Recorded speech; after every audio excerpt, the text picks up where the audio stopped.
by the Honorable Chief Justice will be filed in the court before end of proceedings tomorrow. There is no argument on that.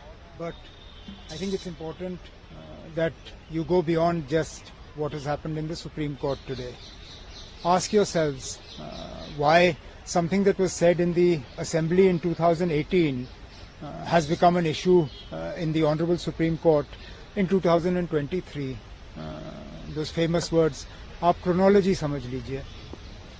18 में हुआ, speaker BJP के थे, क्या action लिया उन्होंने?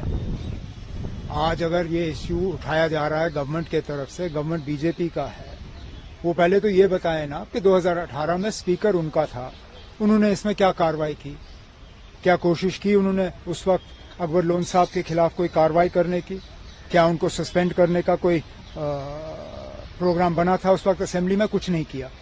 उसके बाद 2019 में अकबर लोन साहब ने इलेक्शन लड़ा, एक बार नहीं 2 बार इस मुल्क के आईन पे उन्होंने हल्फ उठाया.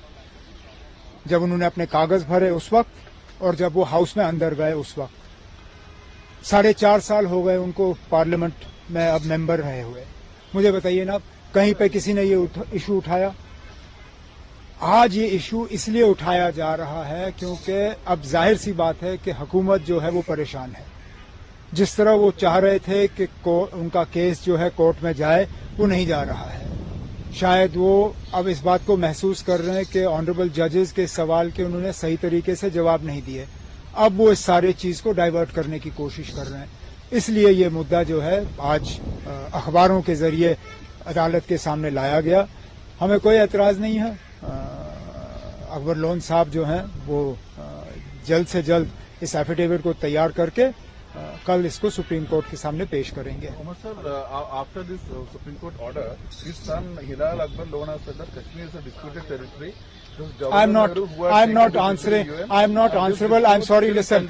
I'm not answerable for Hilal Akbar Loan, nor is Hilal Akbar Loan a petitioner in this matter. He has no presence in the Supreme Court. Today it is simply about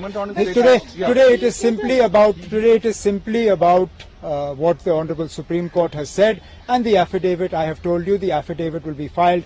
Beyond that, I have nothing to say about individual views. Individuals can have any views they like. This is a country in which individuals can have any views they like. As far as I am concerned, they are neither my views nor the views of the National Conference Party. गुजर बकरवाल का भी जिक्र आज किया गया है कि गुजर बकरवाल सरकार के फेवर में है. इस तरह की पिटीशन आप कैसे तय कर सकते हो सुप्रीम कोर्ट के अंदर कि कौन हुकूमत के फेवर में है या नहीं है? इसको तय करने का एक ही तरीका है, आप लोगों को मौका दे दीजिए, इलेक्शन हो जाने दीजिए असेंबली के. हम देखते हैं ना बीजेपी को कितने सीट आते हैं, कितने वोट आते हैं गुजर बकरवाल से ना. सुप्रीम कोर्ट के सामने इलेक्शन का मुद्दा नहीं था.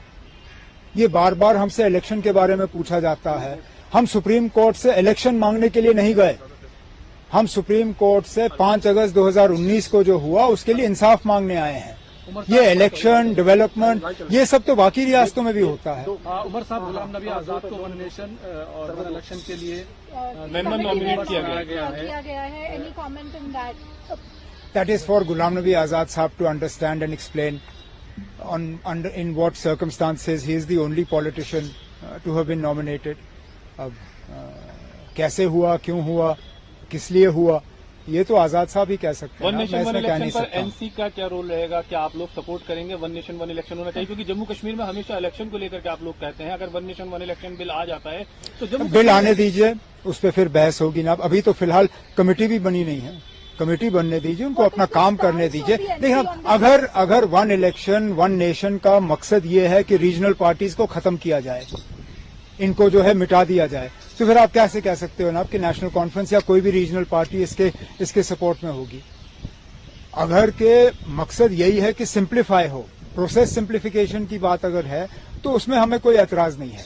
लेकिन अगर मकसद ये है कि इलेक्शन का इस्तेमाल करके रीजनल पार्टीज को जो है खत्म किया जाए, यहाँ के फेडरल स्ट्रक्चर को खत्म किया जाए, यहाँ पे वन नेशन वन इलेक्शन के बाद वो करेंगे वन नेशन नो इलेक्शन, उसका हम सपोर्ट कभी नहीं करेंगे. उमर साहब, आप कोऑर्डिनेशन कमेटी में है, महबूबा मुफ्ती भी हैं, कैसे अलायंस जो इंडिया अलायंस है उसकी सीट शेयरिंग? अभी पहली मीटिंग होने दीजिए. अभी आज ही पहली मीटिंग की जो तारीख है वो मुकर्रर की गई है.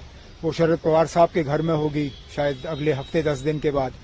हमें मीटिंग करने दीजिए, फिर बात करेंगे। ठीक है, चलिए, थैंक यू।